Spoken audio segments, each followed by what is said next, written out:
It is February 7th, and this is, of course, the video log takes 30,000 to a million. After I take you through the account, I'm going to talk about a market signal that I've been studying lately.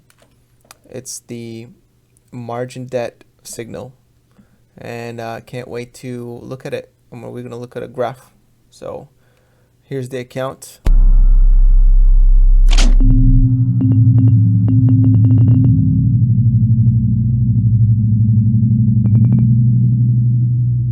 First of all, I'm sitting at 153,000, and I'm gonna scroll through the positions real quickly on the right. I'm not gonna comment much on them because I just want to get into the topic, and that's that. So here are my option positions. Quite a few of them have expired. You can see the symbol here, the ticker. Then is the strike price of the option, whether it's a call or a put, the expiration date, how many contracts there are, and whether it's a buy or a sell. So I'm going to scroll down. You can pause your video player at any moment to try to find out the exact positions that I have. And then here are the equity positions. Mostly in the green. However, Apple had a down day. There's some news that they ceased talks with Kia/Hyundai. So things could be falling apart there. I'm looking forward to receiving some dividends on the 15th of February. Should be exciting. This EBIX play is playing out quite interestingly. So that's all I gotta say about that. Here's the account tab if you're wondering. I will be sorting the account here by total return first. You can see Apple is the biggest winner, then Energy Fuels. And if you noticed, I have plenty of calls sold against Energy Fuels. Therefore, I will not be participating in these profits for the most part. I have a $25 call sold on RSX, so I will be gaining these profits. And URG profits are mine as well. Then here is by equity. The account by equity. First is Apple, and then emerging markets debt, followed by EBIX now, a new position that's larger than realty income, which used to occupy my number 3 spot. Alright, that's it with the account. So I'm going to talk about margin a little bit and the signal that I've been kind of studying to help me figure out where we are in the markets as far as valuation goes and all that, and how likely is it that we're going to have a downturn in the near future. First, we got to understand margin. So what does margin mean in your Robinhood account? Well, it's that you're borrowing money in order to buy stocks or other securities in the markets in order to kind of leverage your position, right? It's another way to call leverage. So you can imagine it like a credit card. If I buy $10,000 of Apple, I can borrow from a credit card another $10,000, pay interest on that $10,000, and use that $10,000 to buy more Apple. So now, in effect, I will be participating in the move of Apple, of $20,000 worth of Apple.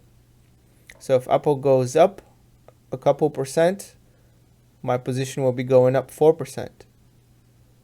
If Apple goes down a couple percent, my position will be going down 4%. On top of that, remember I have to pay the interest on the extra $10,000 that I borrowed. So my moves are effectively amplified by 2. So you can call that 2x leverage. That's what that means. Now, this is very beneficial if things go your way, but it's very detrimental if things go against you. For example, if the Apple position goes up 50%, meaning your original $10,000 position is now 15. If you were buying on margin, now your total Apple value would be $30,000 instead, which would equal, in effect, 100% gain for you. However, it works the same way on the way down. So if your output position or any other stock or security really gets cut in half and you're leveraged 2x through your margin, then you will lose everything down to zero. And if you go down more than 50%, let's say 51%, you will actually owe money. Okay? You're in debt. Not only do you lose everything you have, but you're also in debt. So it's very dangerous to use margin unless you really know you have very good evidence, facts, determination, belief, whatever you require to have a rock solid foundation on your position. Because if things turn out against you, you're toast. So now that hopefully you have a better understanding of margin, or maybe perhaps you already knew very well what margin is. Perhaps you've lost some money on margin. I can talk about this chart over here. So I've borrowed this article from advisorsperspectives.com. And this chart represents the total market margin on the New York Stock Exchange in billions. So right now it's sitting at almost 800 billion. This is total margin for all its clients, brokerage clients. Borrowed money. It closely tracks the S&P 500. Not a surprise. And I found out here that it looks like whenever the market moves less for the bang, meaning if there's a very excessive increase in margin and the market does not move without excess, there seems to be a reversal of fortunes. The market declines. It happened here in 2001. In 2000. It happened here in 2007.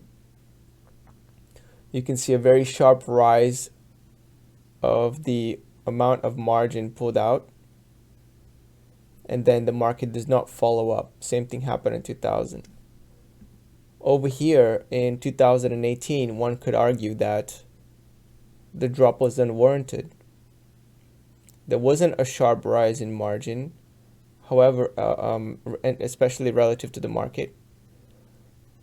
However, there was all of a sudden a decrease in margin by a long shot. So there's huge leverage play going on without much market correction. So 2018 was a bit of an anomaly. And you can say even more so for 2000 March, when the excess in the markets weren't really caused by margin.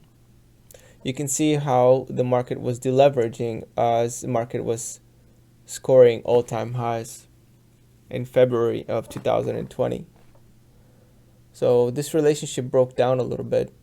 This is definitely looks like somebody had an inside scoop. Whoever was controlling the margin had an inside scoop as to what's going to happen to the market. So they deleveraged preemptively. But this point here is so low in March 2020. In fact, judging by this relationship, the margin amount hasn't been this low below the S&P 500 since 2006. So according to this chart, this is an amazing opportunity to lever up.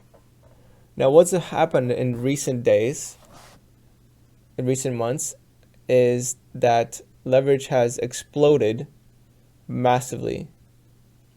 It's 7.7% up month over month. So since last month, it's up 7.7%. But you can see on this graph how it went from below 500 billion to almost 800 billion in the scope of the last 9 months.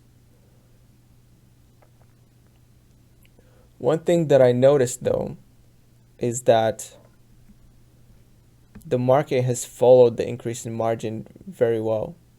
it's not like we weren't getting as much bang for our buck, so to say, from the margin increase like we were in 2000 and 2007. Looks like this is a different scenario here. Since 2018, the playbook's changed a little bit. But if we are to judge the bubbles in the markets based on these indicators here, this means that it was getting a little bit too much here in 2018, but not a very sharp increase. If anything, it should have crashed back in 2014 when leverage increased substantially, very sharply, but the market somewhat followed. Then there was a small correction and then it continued back up.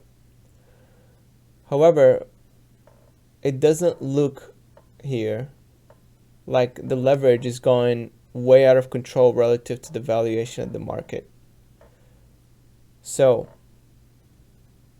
what does that tell me, really? It tells me that I think the market still has a little bit longer to go. I think there's still more margin to be taken out. I think that even though players are very aggressive, notably aggressive, if I am to take this indicator into context, it seems like it's not time yet. Now, will I be looking to lever aggressively at this time? No, that's not my idea. In fact, all of you should consider this data and try to make your own determination and your own decisions, of course. None of this I say here is financial advice, and you have to do your own due diligence and research. But that's just one opinion based on one indicator that I have, and it doesn't mean much else unless you put it into a broader understanding of either microeconomics, or whatever kind of data sets you use to determine where you are in the market. That's just one idea that I have that I wanted to share today.